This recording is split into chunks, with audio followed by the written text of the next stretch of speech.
Hello and welcome back to the Great Unknown audio show with me, Maxim Jennings, and today we have an incredibly special episode for your ears. Today, my travel companion and I, Nikolai Brown, who is just taking a shower, we are going to Ranthambore National Park to try and see some tigers. The time is currently 6:36 and we will see you in the national park. Right, we are inside Tiger Sanctuary. I think he said it's a pretty big place, something like 76,000 kilometres squared, I think. I think that's too much. That sounds about right. He also said that not only are there going to be tigers here, antelopes, hyenas, Moon bears. Basically jungle bears. Yeah, blue moon bears. And hopefully if we do fall out of the Jeep, then we've got a friend in the tiger before it decides to maul us. It's gonna be a bumpy ride. Take it away, Aaron.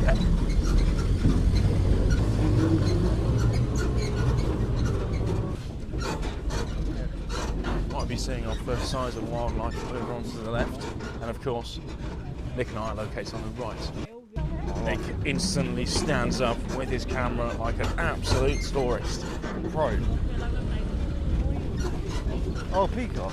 Ladies and gents, before our eyes to the east is our first smog rise.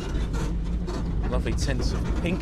The thing is, it could probably be water because there's just no water anywhere, is Yeah, it's the dry season as well, so it's just pure pollution, but some lovely colours in the air provide to us courtesy of the sun. And it would be really nice to get a photo of that in the background with just a tiger mauling a deer right before our eyes. Nick really is in safari mode today. It's the first time out of our travelling adventure so far that he has the appropriate headwear on. Oh yeah. With the boonie hat. It's always been appropriate. What are you on about? Sometimes we've gone to restaurants and Nick has worn his boonie hat, but finally we found a location and a time. But he's the only one who's got one on. I did buy one yesterday, which everyone else has about 10 blankets. Yeah. They're really not cut out for this outdoor life, I'll tell you that right now. But us Brits, we're used to these cold temperatures and long, sad times waiting for things to happen when they don't. AKA the England football team trying to win the World Cup. To our right, Nick's about to snap some photos of some samba deer, notoriously known for their great Brazilian dancing and ability to do a lot of keepy-ups.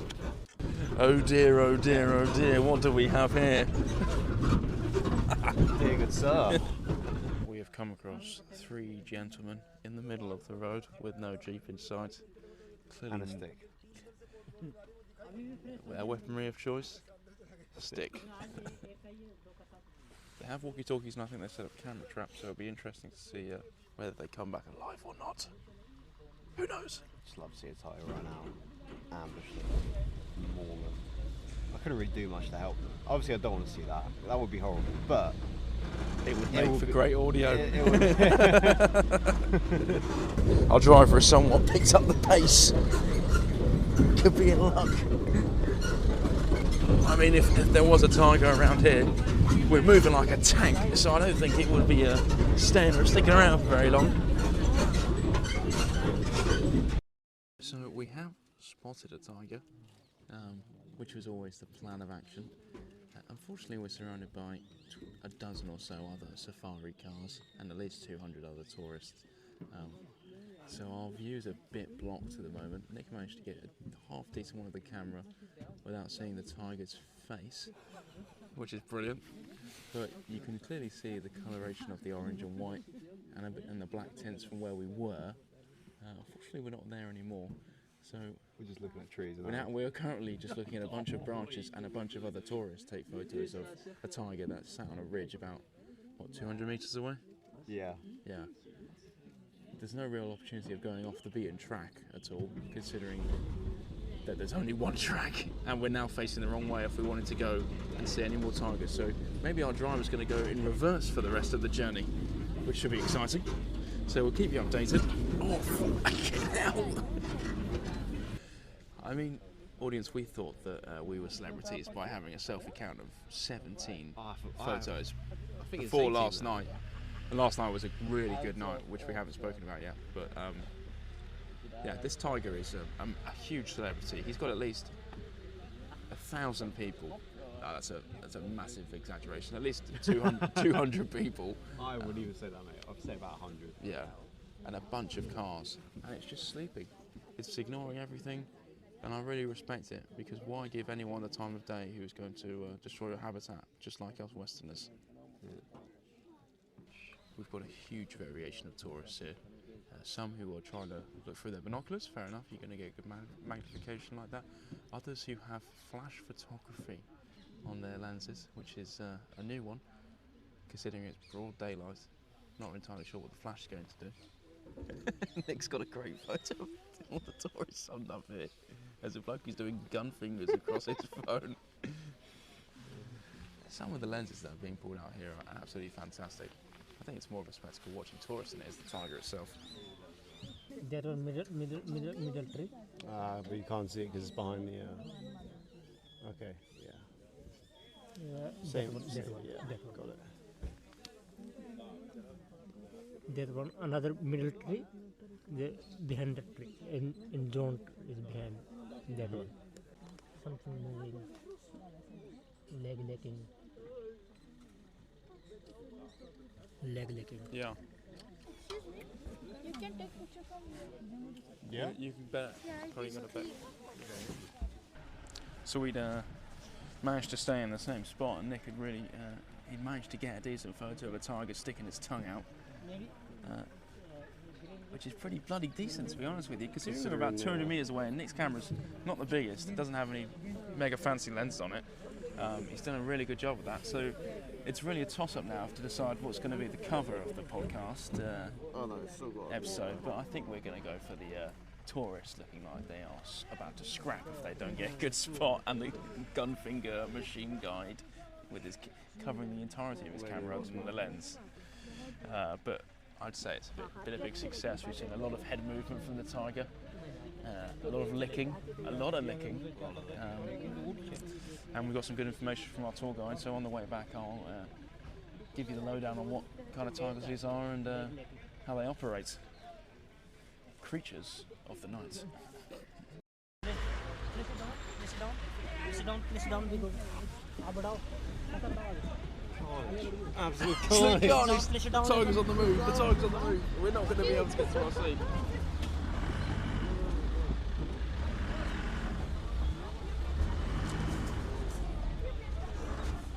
Just heard it roar, but didn't turn the mic on. Absolute heartbreak. And now all these plonkers who have put their trucks in poor locations are now fighting for position.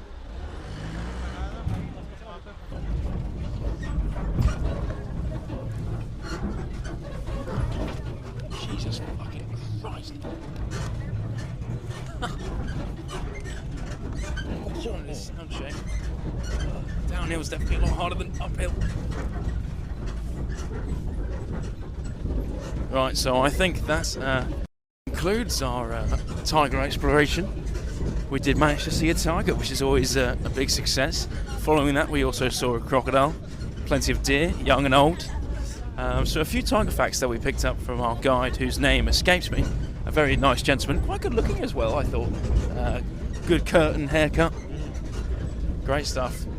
So a few tiger facts. The tiger we saw was a Noor tiger, spelt N-O-O-R. Our guide reckons it was a female between 14 and 15 years of age. And so the females look after their cubs for approximately 2.5 years, which I found quite astounding. Usually they go through a mating season with a male tiger between 4 and 5 days, which I think is quite a long time for mating. You would have thought tigers, being the predators that they are, would have quite a high success rate when it comes to the bedroom department. Yeah.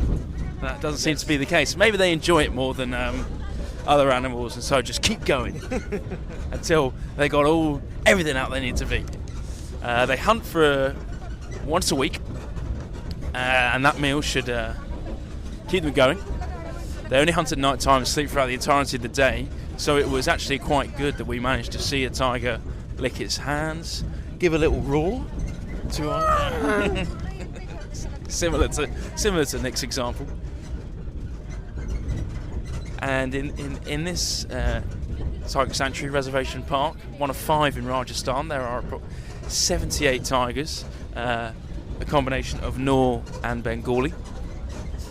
He seemed to think this is quite a big one, which is always good to see. It was about 250 metres away from us, sleeping on a ridge. Did have a little prance around, and to the tourist delight, as soon as the beast moved, he's like, "Oh my god! Oh! Everybody, pandemonium! Yeah. Absolutely crazy." But yeah, Tiger Facts. We've had a very enjoyable time. I think if we hadn't have seen a tiger and we'd seen a few peacocks, some deer, it would have been an unsuccessful visit. Oh yeah. But we were there looking at that tiger for a good hour and a half, I have to say. Maybe we could have seen more, but it was absolute chock-a-block when we got to the tiger. When we got to the point where the tiger we was. didn't just carry on down the road to see if there were more tigers or maybe a hyena or a leopard. We hadn't really travelled far, but when you're doing tours in the day, it's very rare you're going to see a tiger out and about on the prowl. So we were very fortunate, I think. Yeah. We hope you've enjoyed this episode of On the Move in the Tiger Sanctuary in Ranthambore. Our next stop is Pushkar, which is a city we've heard very little about. I have no idea. I know nothing about it. All we know from our driver Sonu is that it has a very good nightlife. So hopefully some stories to come along the way, and we look forward to you listening to the next one.